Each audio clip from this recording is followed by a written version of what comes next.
Hello students, চলো আজকে আবার হাজির হয়েছি নতুন আরেকটি ক্লাস নিয়ে। তোমরা জানো আমরা ক্লাস 11-এর, যারা দেখছো অবশ্যই 11-এই পড়া হয়তো অথবা মেডিকেল দেবে এরকম স্টুডেন্ট। তো আমরা ক্লাস 11-এর টপিক ধরে আমরা আলোচনা করছি, ইউনিট 3 পড়ছি এবং সেখানে বায়োমলিকুলস পড়ছি আমরা। তো বায়োমলিকুলসে অলরেডি আমরা প্রোটিন এবং কার্বোহাইড্রেট পড়ে ফেলেছি। আজকে আমাদের পড়ার বিষয়বস্তু অবশ্যই বোর্ডে দেখতে পাচ্ছ, লিপিড অথবা ফ্যাট। তো তোমরা যারা দেখছো অবশ্যই আশা রাখি সাবস্ক্রাইব করে দিয়েছো, আর যদি সাবস্ক্রাইব না করে থাকো তো অবশ্যই এই মুহূর্তে সাবস্ক্রাইব করে দাও। তো চলো, এবং সাবস্ক্রাইব করার পর পাশে যে বেল আইকন আছে সেই বেল আইকনটি প্রেস করে দাও, তাহলে কিন্তু যখনই আমি ভিডিও আপলোড করব সবার আগে কিন্তু তার নোটিফিকেশান তোমরা পেয়ে যাবে। তো চলো শুরু করা যাক। লিপিড বা ফ্যাট সম্পর্কে আমরা আজকে পড়ব। তো প্রথমেই একটা বিষয় বলা দরকার, সেটা হলো এই যে লিপিড অথবা ফ্যাট, এই দুটো জিনিস কি একই? এবং কিছু ইন্ট্রোডাক্টরি পার্ট নিয়ে আলোচনা করব আমরা। ফ্যাটের কিন্তু অনেক আলোচনা করার আছে, একটা ভিডিওতে বা একটা ক্লাসে কিন্তু ফ্যাট সম্পর্কে সম্পূর্ণ আলোচনা করা সম্ভব নয়। সুতরাং আমরা দুটো ক্লাসের মাধ্যমে এই গোটা আলোচনাটি কমপ্লিট করব। ঠিক আছে, চলো আজকে প্রথম পার্টটা আমরা কমপ্লিট করি। তো এখানে দেখো, ফ্যাট হওয়ার জন্য কিছু প্রাইমারি শর্ত রয়েছে, প্রাইমারি কন্ডিশন রয়েছে। আমরা অবশ্যই প্রপার্টিজ পড়ছি না, আমরা আলাদা করে প্রপার্টিজ অফ ফ্যাট পড়ব। এখানে ফ্যাট হতে গেলে কিছু মিনিমাম শর্ত রয়েছে, যেমন দেখো বা সংজ্ঞা হিসাবে যেমন আমরা পড়ি, ফ্যাট যখন আমরা লিপিড অথবা ফ্যাট যখন আমরা বলবো, এখন একই ধরছি, লিপিড অথবা ফ্যাট যখন আমরা বলবো তখন সেখানে কার্বন, হাইড্রোজেন এবং অক্সিজেন থাকতে হবে। বলবে নতুন আর কি, কার্বোহাইড্রেটও তো তাই ছিল, কার্বন, হাইড্রোজেন এবং অক্সিজেন। হ্যাঁ অবশ্যই, কিন্তু পরের যে কন্ডিশনটা রয়েছে, হাইড্রোজেন এবং অক্সিজেনের যে অনুপাত সেটা 2:1 হবে না, যেটা কার্বোহাইড্রেটে অবশ্যই ম্যাক্সিমাম ক্ষেত্রে 2:1 হচ্ছিল, এখানে কিন্তু 2:1 হবে না। যেমন দেখো, পামেটিক অ্যাসিড একটা এক্সাম্পল দেওয়া হয়েছে, এক ধরনের অবশ্যই ফ্যাটি অ্যাসিডের এক্সাম্পল দেওয়া হয়েছে।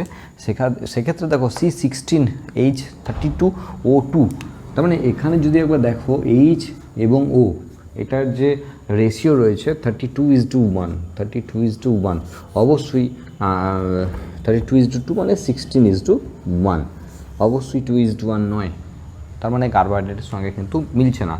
এবং আরেকটি গুরুত্বপূর্ণ শর্ত, সেটা হলো ওয়াটার ইনসলিউবেল। ফ্যাট আমরা এমনিতেই জানি, নর্মাল কিছু ফ্যাটের উৎস যদি আমরা বলি তাহলে তেল, চর্বি, মাখন, ঘি, হ্যাঁ এই ধরনের যে ব্যাপারগুলো রয়েছে, এই ধরনের যে উপাদানগুলো রয়েছে বা এই ধরনের যে খাদ্য উপাদানগুলো রয়েছে সেগুলোকে আমরা ফ্যাট বলে জানি।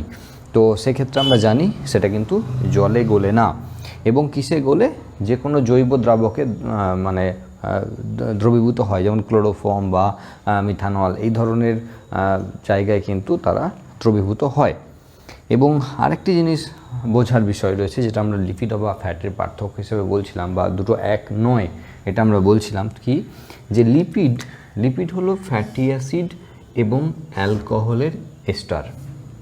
তো এস্টার কি, এখানে দেখো একবার, যে কোনো রকম অর্গানিক অ্যাসিড এবং অ্যালকোহলের যে সল্ট বা লবণ তৈরি হয় তাকে বলা হয় এস্টার।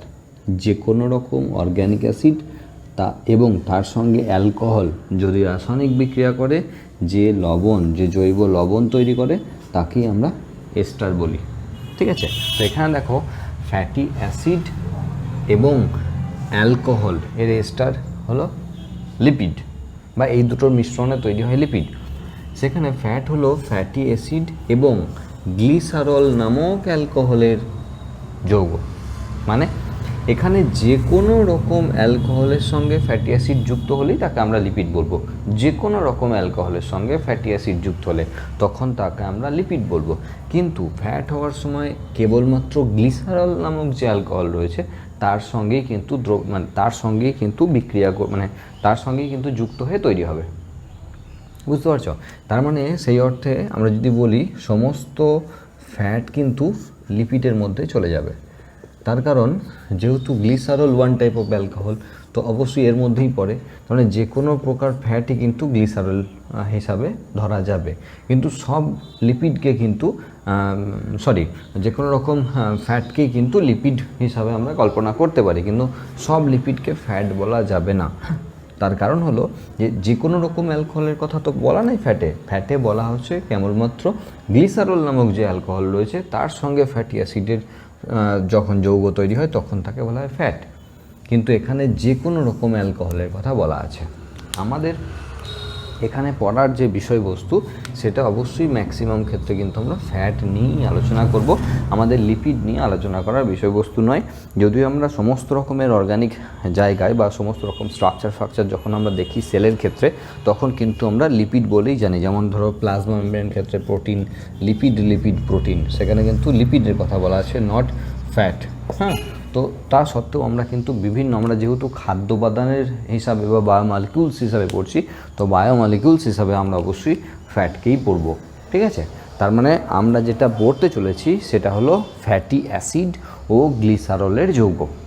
এখন দেখো, ফ্যাটি অ্যাসিড ও গ্লিসারলের যৌগকে আমরা তখনই পড়ব যখন ফ্যাটি অ্যাসিডকে আলাদা করে জেনে ফেলবো এবং গ্লিসারলকে আলাদা করে জেনে ফেলবো। তো প্রথমে আমাদের যেটা কাজ হবে সেটা হলো ফ্যাটি অ্যাসিড সম্পর্কে একটা ধারণা তৈরি করা, এবং তারপরে গ্লিসারলের স্ট্রাকচার দেখব, এবং তারপরে আমরা ফ্যাটি অ্যাসিডের সঙ্গে গ্লিসারলকে যুক্ত করব, তখন আমরা ফ্যাটকে দেখতে পারবো।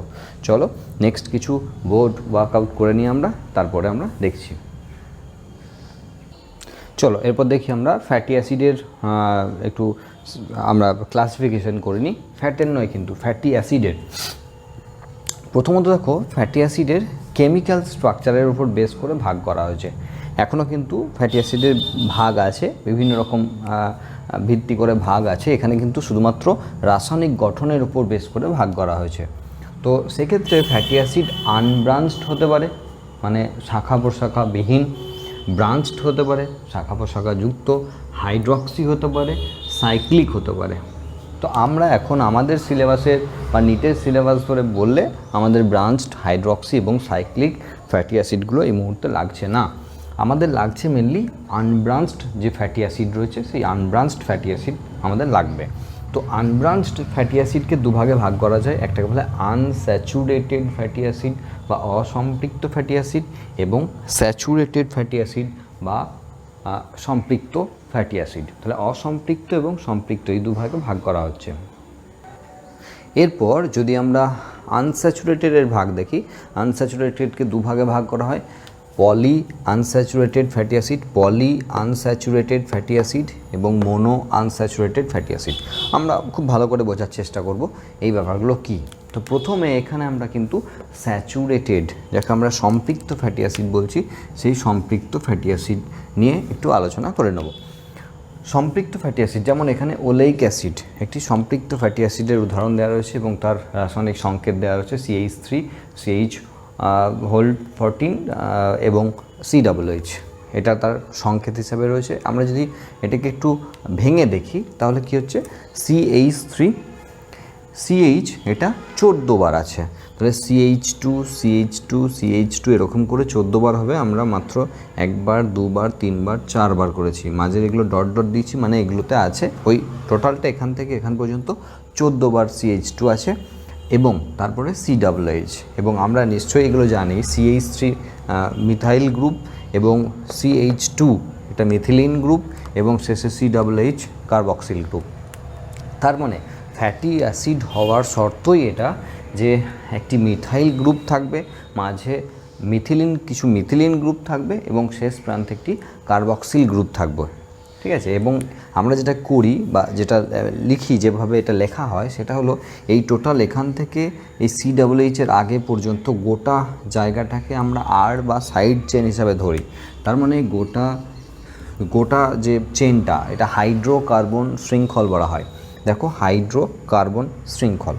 এবার এই চেনটা অনেক লম্বা হতে পারে, কোথাও শর্ট মানে ছোট হতে পারে, কোথাও মাঝারি হতে পারে, কোথাও বড় হতে পারে, এরকমের কিন্তু এই হাইড্রোকার্বন শৃঙ্খলটা কিন্তু বিভিন্ন দৈর্ঘ্যের হতে পারে।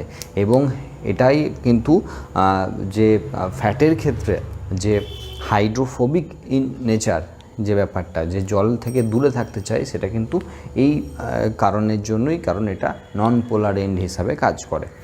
তার মানে এই গোটা জায়গাটা যদি আমরা আর হিসাবে লিখি বা সাইড চেন হিসাবে লিখি, তার মানে আমরা যখন ফ্যাটের গঠন লিখব আমরা লিখব এইভাবে RCOOH, ব্যাস সংক্ষেপে। কারণ যখন আমরা, এটা তো জাস্ট ফ্যাটি অ্যাসিড পড়ছি, আমরা যখন ফ্যাট পড়ব তখন এই ফ্যাটি অ্যাসিডের লম্বা লম্বা চেনগুলোকে কোথাও এই 14 জায়গায়, কোথাও 72 হয়, কোথাও 100, 102 এরকম পর্যন্ত হয়। তার মানে বুঝতে পারছো সেটা কিন্তু কোথাও লেখা বা আঁকা সম্ভব নয়। সেই জন্য আমরা কিন্তু এই হাইড্রোকার্বন যে শৃঙ্খল সেটাকে আর বা সাইড চেন বলে ধরে নিই এবং জাস্ট শেষে কার্বক্সিল গ্রুপটা লিখে আমরা কিন্তু গোটা ব্যাপারটাকে কমপ্লিট করি, বা সব জায়গাতেই এইভাবেই কমপ্লিট করা থাকবে, এটাই হতো লেখার নিয়ম। এবার আমরা কেন একে স্যাচুরেটেড বা সম্পৃক্ত বলছি? সম্পৃক্ত ব্যাপারটা আগে একটু বোঝা দরকার।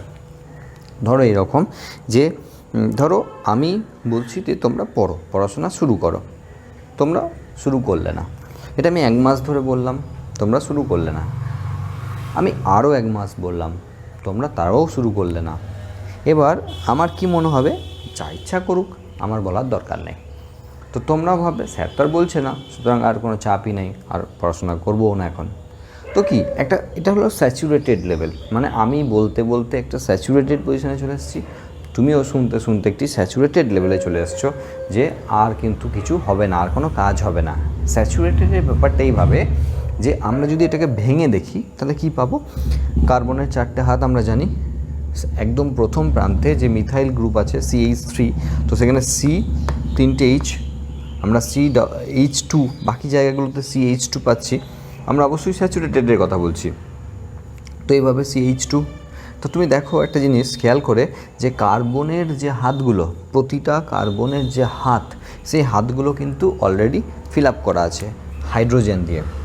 যদি এর মধ্যে হাইড্রোজেন গ্যাস পরিচালনা করা হয়, মানে হাইড্রোজিনেশন পদ্ধতি বলা হয়, আমরা পরে প্রপার্টিজে পড়ব, যদি হাইড্রোজেন গ্যাস পরিচালনা করা হয় তাহলে কিন্তু এমন কোনো জায়গা নেই যেখানে কার্বন নতুন করে কোনো হাইড্রোজেন ধরতে পারবে তার হাতে। সেই জন্য স্যাচুরেটেড, মানে অলরেডি স্যাচুরেটেড অবস্থায় আছে। আশা করি বুঝতে পেরেছো। এবং এই স্যাচুরেটেড ফ্যাট, মানে ফ্যাটি অ্যাসিড যদি স্যাচুরেটেড হয় তাহলে সেটা রুম টেম্পারেচারে কঠিন হবে। ঠিক আছে, আমরা পরে এইগুলোকে নিয়ে আলোচনা করবো আরও। যদি আনস্যাচুরেটেড হতো তাহলে কিন্তু রুম টেম্পারেচারে কিন্তু তরল হতো। ঠিক আছে, তার মানে স্যাচুরেটেড আমরা এই জন্যই বলছি যে এখানে যে কার্বনগুলো রয়েছে, যত সংখ্যক কার্বনই এখানে আছে না কেন, সেই কার্বনগুলোর প্রতিটি হাতই কিন্তু হাইড্রোজেন অথবা অক্সিজেন, শেষে অবশ্যই অক্সিজেন দেখছি, মানে প্রতিটি হাত কিন্তু ফিল আপ করা আছে, নতুন করে কিন্তু কোনো হাত ফাঁকা নাই। যদি আমরা হাইড্রোজেন গ্যাস পরিচালনা করি তাহলে কিন্তু কোনো জায়গা নেই যেখানে কার্বন নতুন করে হাইড্রোজেনকে গ্রহণ করতে পারবে, এবং সেই জন্যই একে বলা হয় স্যাচুরেটেড ফ্যাটি অ্যাসিড। ঠিক আছে, তো আমরা যদি এরপর আনস্যাচুরেটেড ফ্যাটি অ্যাসিডকে দেখি তাহলে আমরা ব্যাপারটাকে আরও ক্লিয়ার করে ফেলব। এবার যদি আমরা আনস্যাচুরেটেড ফ্যাটি অ্যাসিডকে দেখি তাহলে যেমন unsaturated fatty acid linoleic acid, linolenic acid, arachidonic acid, oleic acid, এই ধরনের বিভিন্ন ফ্যাটি অ্যাসিড রয়েছে যারা আনস্যাচুরেটেড। কেন আনস্যাচুরেটেড বলছি, তার কারণ হলো এই ফ্যাটি অ্যাসিডগুলোর এক বা একাধিক জায়গায় দ্বিবন্ধনী রয়েছে। কীরকম, ধরো যদি এখানে CH2 এর জায়গায় CH থাকতো, সাপোজ CH2 এর জায়গায় CH থাকতো, তাহলে কি হতো, তাহলে এখানে একটা দুটো কার্বনের মধ্যে একটা ডাবল বন্ড তৈরি হতো। তার কারণ এই কার্বনটার ক্ষেত্রে তাহলে এখানে একটা হাত, এই দুটো 3টে, এখানে একটা 4টে, তাহলে এই কার্বনটা কমপ্লিট। এবং এই কার্বনটার ক্ষেত্রেও কিন্তু এদিকে দুটো হাত, এদিকে একটা এবং এখানে একটা, তার মানে এখানে এই যে একটা দ্বিবন্ধনী কিন্তু এখানে রয়েছে। সেই জন্য এটাকে বলা হচ্ছে আনস্যাচুরেটেড। কারণ কি, যদি এর মধ্যে হাইড্রোজেন গ্যাস পরিচালনা করা হয় তাহলে কি করবে, এই বন্ধনীটি ভেঙে যাবে এবং এখানে দুটো হাইড্রোজেনকে কিন্তু খুব সহজেই এরা অ্যাকসেপ্ট করবে, এবং সেই জন্যই একে বলা হচ্ছে আনস্যাচুরেটেড। তার কারণ এরা কিন্তু স্যাচুরেটেড অবস্থায় নেই, এরা অসম্পৃক্ত অবস্থায় রয়েছে, এখনও এদের হাত রয়েছে সেখানে কিন্তু ধরার মতো, সেই জন্য একে বলা হয় আনস্যাচুরেটেড। এবার দেখো, তাহলে আনস্যাচুরেটেড মানেটা নিশ্চয়ই আমরা বুঝলাম। স্যাচুরেটেডে যেখানে দেখছিলাম কার্বনের যে মাঝের যে কার্বনগুলো রয়েছে, তাদের যে হাতগুলো রয়েছে, সেগুলো কিন্তু সবই সম্পৃক্ত অবস্থায় রয়েছে, নতুন করে হাইড্রোজেন গ্রহণ করার ক্ষমতা নেই। কিন্তু এখানে আনস্যাচুরেটেডের ক্ষেত্রে আমরা দেখতে পাচ্ছি যে এরকম এক বা একাধিক জায়গায় কিন্তু এই ব্যাপারটি রয়েছে। তার মানে এখানে যদি আমরা এবার দেখি যে আনস্যাচুরেটেডের ওখানে দেখো দুটো ভাগ করা আছে, একটা বলা আছে যে PUFA poly unsaturated fatty acid এবং MUFA mono unsaturated fatty acid. যদি আমরা যে বিভিন্ন রকমের যে তেলগুলো আমরা খাই, খাদ্য হিসেবে গ্রহণ করি, যেমন মাস্টার্ড অয়েল রয়েছে, সানফ্লাওয়ার অয়েল রয়েছে, রাইস ব্র্যান অয়েল রয়েছে, সয়াবিন অয়েল রয়েছে, এই যে বিভিন্ন ধরনের তেলগুলোকে আমরা খাদ্য হিসেবে গ্রহণ করি, এদের যদি মানে কম্পোজিশনগুলো দেখো একবার, ওই প্যাকেটটার প্যাকেটটার উল্টো দিকে, প্যাকেটটা যেটা রয়েছে প্যাকেটটার উল্টো সাইডে যদি দেখো, সেখানে কিন্তু কি আছে ওই তেলের মধ্যে সেখানে লেখা আছে, এবং সেখানে অবশ্যই দেখবে পুফা এবং মুফা এই দুটি কথা লেখা আছে। পুফার পার্সেন্টেজ কত সেটা লেখা আছে, মুফার পার্সেন্টেজ কত সেটা কিন্তু লেখা আছে। তো এই জায়গা সেখানে আমরা আরও বুঝবো আস্তে আস্তে যে কী ব্যাপারটা। তো এখানে মুফা কখন হবে? যখন এই যে দ্বিবন্ধনীর সংখ্যা, এই যে দ্বিবন্ধনীর যে সংখ্যা যখন একটি মাত্র হবে, তখন বলা হবে তাকে মুফা। কারণ এখানে মোনো আনস্যাচুরেটেড ফ্যাটি অ্যাসিড, না মোনো আনস্যাচুরেটেড, মোনো মানে এক, তার মানে আনস্যাচুরেটেডের যে পজিশন বা সেই পজিশন কিন্তু মাত্র একটি মাত্র জায়গায় আনস্যাচুরেটেড অবস্থায় রয়েছে, সেই জন্য তাকে বলা হয় মুফা। তার মানে এবার বুঝতেই পারছো তাহলে পুফা কি হবে। পুফা হবে এরকমই, যদি দেখা যায় ধরো এখানটা আমি মুছে দিলাম, তাহলে এখানেও কিন্তু ব্যাপারটা কমপ্লিট হলো, এখানে কার্বনের 4টে হাত কমপ্লিট হলো, এখানেও কিন্তু কার্বন, এখানে ডট ডট আছে আমি বাকিটা দেখাইনি, এখানেও কিন্তু কার্বনের হাত কমপ্লিট হলো। তার মানে এখানে কিন্তু আমরা দুটো জায়গাতে কিন্তু আনস্যাচুরেটেড পজিশন দেখছি, সেই জন্য আমরা তখন তাকে বলবো মুফা, পলি আনস্যাচুরেটেড ফ্যাটি অ্যাসিড। আমরা লিখছি না, টাইম নষ্ট করছি না, পলি আনস্যাচুরেটেড ফ্যাটি অ্যাসিড। যখন একের বেশি জায়গা হলে সেটা পলি আনস্যাচুরেটেড হয়ে যাবে, আর যদি একটা হয় তাহলে মোনো আনস্যাচুরেটেড হবে। তার মানে এখানে যদি হাইড্রোজেন গ্যাস পরিচালনা করা হয়, তাহলে যত বেশি আনস্যাচুরেটেড পজিশন থাকবে, তত বেশি পরিমাণে হাইড্রোজেন গ্যাসকে গ্রহণ করবে, এবং রুম টেম্পারেচারে এরা অবশ্যই তরল হবে। এবং আমাদের খাদ্য উপাদানের হিসাবে যদি আমরা বলি, তো অবশ্যই স্যাচুরেটেড যে ফ্যাটি অ্যাসিড সেটা আমাদের পক্ষে উপযুক্ত নয়।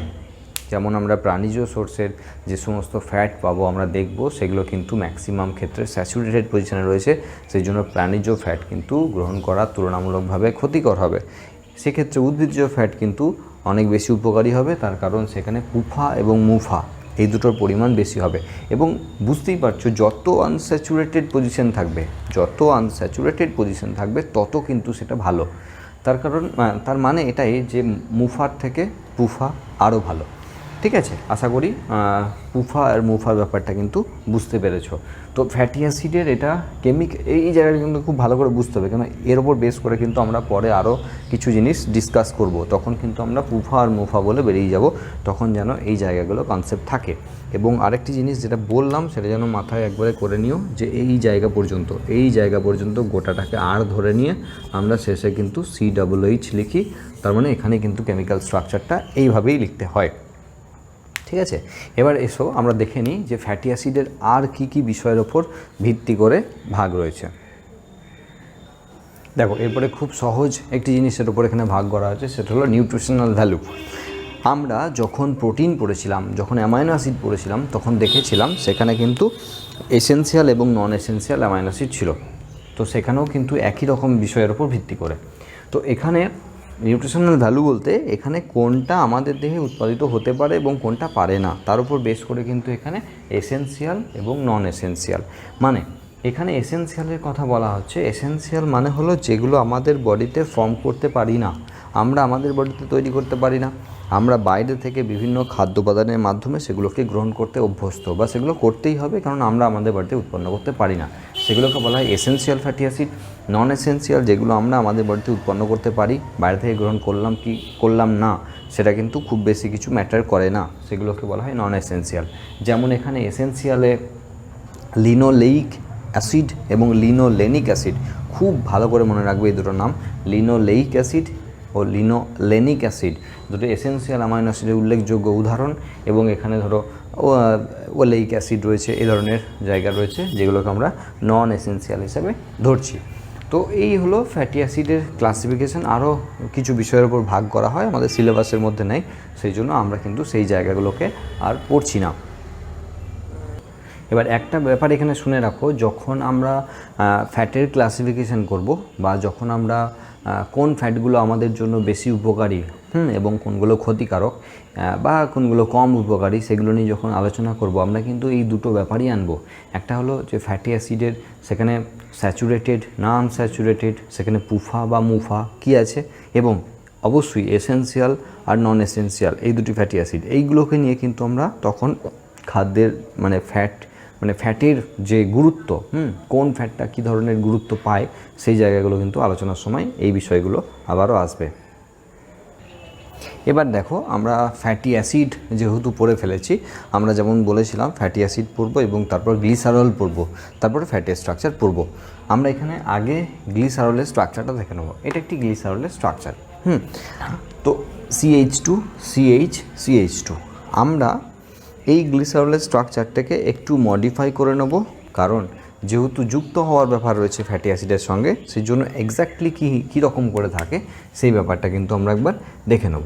এখানে যেটা থাকে সেটা হলো CH2, আমরা এইভাবে ঘুরিয়ে নেব।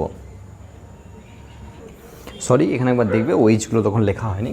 তো এখানে গ্লিসারলের ক্ষেত্রে কি CH2OH, CHOH, CH2OH, এটা গ্লিসারলের ক্ষেত্রে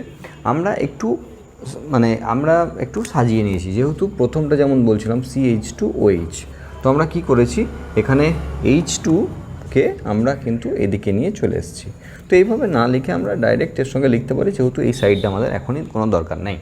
তো সেই হিসেবে H2C মানে CH2OH, CHOH, CH2OH, আমরা গ্লিসারলের যে গঠন বা স্ট্রাকচার, সেই স্ট্রাকচারটা কিন্তু এখানে রয়েছে। এর সঙ্গে সঙ্গে রয়েছে ব্যাস গ্লিসারলের স্ট্রাকচার। ফ্যাটি অ্যাসিডের যেমন এর আগে আমরা স্ট্রাকচারটা দেখলাম, যেমন ডিটেলসে অনেক কিছু ব্যাপার ছিল, এখানে গ্লিসারলের সিম্পল স্ট্রাকচার তো বুঝে নিলাম। এরপর আমরা ডাইরেক্ট ফ্যাটে ঢুকছি, যেখানে গঠনটা বোঝার চেষ্টা করব। আমরা আগেই বলেছি যে গ্লিসারলের সঙ্গে ফ্যাটি অ্যাসিডের যে যৌগ সেটাকে আমরা বলি ফ্যাট। তো তাহলে এখানে এই যে তিনটে এখানে লেখা রয়েছে, তিনটে রাসায়নিক সংকেত লেখা রয়েছে, এগুলো পামিটিক অ্যাসিড, এক ধরনের ফ্যাটি অ্যাসিড, তার সংকেত এখানে লেখা রয়েছে। যেখানে দেখো C15H31CHH, যেমন আমরা বলেছিলাম এই জায়গাটাকে টোটালটা আমরা আর হিসাবে ধরছি, তার মানে RCHH। আমরা লিখতেও পারি নাও লিখতে পারি, এই আরের জায়গাটা আমরা লিখতেও পারি নাও লিখতে পারি, আর হিসাবে লিখে রাখতে পারি। এখানে যেমন পামিটিক অ্যাসিডের ক্ষেত্রে আমি লিখে দেখিয়েছি। তো তার মানে এখানে কি হবে, আমরা যদি একটু দেখি COOH, এটাকে কিন্তু আমরা যেহেতু গ্লিসারলের সঙ্গে যুক্ত হবে, সেই জন্য এই জায়গাটাকে আমাদের একটু ঘুরিয়ে নিতে হবে। আমি জাস্ট একবারই করে দিতে পারতাম, যেহেতু আমাদের দেখাতে হবে যে কিভাবে হচ্ছে, সেই জন্য কিন্তু আমরা এখানটা লিখেছি এইভাবে। আগে আমি চেঞ্জ করে দিই, তারপর আবার দেখাচ্ছি। দেখো এখানে আমরা কিন্তু ঘুরিয়ে আবার লিখে নিচ্ছি। বোর্ড ওয়ার্কটা কিছুটা করে নিতে হচ্ছে, নাহলে কিন্তু ভিডিও অনেক লেন্দি হয়ে যাবে, সেই জন্য কিন্তু কিছু করে নিতে হচ্ছে। তো এখানে দেখো একই ব্যাপারটা ছিল যে C15H31, ওইদিকে CHH ছিল, কার্বক্সিল গ্রুপটাকে আমরা এদিকে ঘুরিয়ে নিয়েছি। তো তিনটের ক্ষেত্রেই কিন্তু আমরা ঘুরিয়ে নিচ্ছি, তার মানে এখানে পামিটিক অ্যাসিডের সংখ্যা কত, অবশ্যই 3। এবার দেখো কিছুটা ব্যাপার বুঝতে পারছো এখানে কি হতে চলেছে, সেটা হলো এই যে OH রয়েছে এবং এখানে যে OH রয়েছে COOH, এই যে দুটো গ্লিসারলের এবং যে ফ্যাটি অ্যাসিড তাদের যে OHগুলো, এগুলো কিন্তু কাছাকাছি এসছে। মানে কি করব, যেমন আগেরগুলোর ক্ষেত্রে দেখেছিলাম আমরা, এই OH যুক্ত হয়ে যাবে। তাহলে H2O2 হবে, তার কারণ OH দুবার আছে। তার মানে এখান থেকে যদি জল বেরিয়ে যায় তাহলে পড়ে থাকে O, তার মানে এই জায়গাটায় একটি বন্ড তৈরি হবে এবং এখানে অবশ্যই এক অণু জল বেরিয়ে যাবে। প্রথম একটা যেহেতু বাইন্ডিং আমরা করিয়েছি, এই যে বন্ডটা হলো একে বলা হয় এস্টার বন্ড। খুব গুরুত্বপূর্ণ, তার কারণ হলো আমরা যখন প্রোটিন পড়েছিলাম, যেমন প্রোটিনের কমন বন্ড হিসাবে আমরা ধরি পেপটাইড বন্ড। আমরা যখন কার্বোহাইড্রেট পড়েছিলাম আমরা বলেছিলাম মানে কার্বোহাইড্রেটের ক্ষেত্রে যে বন্ডিংয়ের কথা আমরা বলেছিলাম গ্লাইকোসাইডিক বন্ডের কথা, এবং ফ্যাটের ক্ষেত্রে আমরা কিন্তু এস্টার বন্ডের কথা বলছি। তার মানে ফ্যাটের ক্ষেত্রে এই বন্ডটি রয়েছে। এবার যদি এই জায়গাগুলোকে আমরা করে দিই একটু, তো সেক্ষেত্রে কী হবে, এখানে আরেকটি বন্ডিং হয়েছে এবং যদি তার মানে এখানে যে জলের ব্যাপারটা সেটা আরও বাড়লো, এবং যদি এখানটা আমরা কমপ্লিট করে দিই তার মানে এখানে কিন্তু সেটা 3H2O। তার মানে এই যে গোটা স্ট্রাকচারটা এখন তৈরি হলো, আমরা অবশ্যই কিন্তু এখানে আর লিখবো না গ্লিসারল বা ফ্যাটি অ্যাসিড, আমরা গ্লিসারলটাকে মুছলাম, তার কারণ এটা কিন্তু এখন পামিটিন হয়ে গেছে। পামিটিন হয়ে গেছে মানে এটা কিন্তু ফ্যাট হয়ে গেছে। প্লাস আমরা এখানে 3H2টা মুছে দিচ্ছি, তার কারণ ওইদিকে লিখলেও আমরা লিখতে পারতাম প্লাস 3H2, মানে এখানে অ্যারো দিয়ে যেটা লেখা আমার উচিত সেটা হলো এটা প্লাস 3H2O। তো আশা করি এটা বুঝতে পেরেছো যে একটা ফ্যাটের গঠন হতে গেলে কিন্তু এই ব্যাপারটা হতে হয়। এবার দেখো একটা ব্যাপার এখানে বলার আছে, সেটা হলো যে বিভিন্ন সময় কিন্তু আমরা এই ফ্যাটের যে গঠনগুলো সেগুলোর বিভিন্ন রকম কথা বলবো। যেমন এখানে যে ফ্যাটটার কথা বলা আছে সেটা অবশ্যই ট্রাইগ্লিসারাইড। এই ব্যাপারগুলো শুনে রাখলে পরে কি হবে, আমরা যখন ডাইজেস্টিভ সিস্টেম পড়বো ইউনিট 5-এ তখন কিন্তু আমাদের অনেক সুবিধা হবে। তো এখানে কি হচ্ছে 1 গ্লিসারল প্লাস 3 ফ্যাটি অ্যাসিড। তো 3 থাকার জন্য আমরা ট্রাইগ্লিসারাইড বলছি। তো অবশ্যই এখানে ডাইগ্লিসারাইড যদি আমরা বলি তাহলে বুঝতেই পারছো 1 গ্লিসারল প্লাস 2 ফ্যাটি অ্যাসিড, এবং যদি এখানে আমরা মনোগ্লিসারাইডের কথা বলি তাহলে 1 গ্লিসারল প্লাস 1 ফ্যাটি অ্যাসিড। বিভিন্ন জায়গায় এই গঠনগুলো আমরা পাবো। তার মানে ট্রাইগ্লিসারাইড, ডাইগ্লিসারাইড, মনোগ্লিসারাইড। আমরা যদি কোনো ফ্যাটকে ভাঙি মানে ট্রাইগ্লিসারাইডকে ভাঙবো, এবং যদি এই ট্রাইগ্লিসারাইডকে ভাঙি স্টেপ বাই স্টেপ আমরা পরে কি পাবো, ট্রাইগ্লিসারাইডকে যদি ভাঙি তাহলে আমরা এরকম লিখবো যে ট্রাইগ্লিসারাইডকে যদি ভাঙা হলো তখন আমরা পাবো ডাইগ্লিসারাইড প্লাস 1 ফ্যাটি অ্যাসিড। এরপর যখন ডাইগ্লিসারাইডকে ভাঙবো আমরা লিখবো মনোগ্লিসারাইড প্লাস 1 ফ্যাটি অ্যাসিড, এবং যখন মনোকে ভাঙবো তখন আমরা লিখবো গ্লিসারল প্লাস ফ্যাটি অ্যাসিড। আশা করি বুঝতে পারছো কি বলছি। তার মানে একটি আদর্শ ফ্যাট মলিকিউল এই নামে পরিচিত, ট্রাইগ্লিসারাইড নামে পরিচিত। একটি আদর্শ ফ্যাট মলিকিউলকে আমরা ট্রাইগ্লিসারাইড বলি, তার কারণ সেখানে 3 অণু ফ্যাটি অ্যাসিডের সঙ্গে 1 অণু গ্লিসারল যুক্ত হয়, সেই জন্য কিন্তু আমরা এই টার্মটাকে ইউজ করি।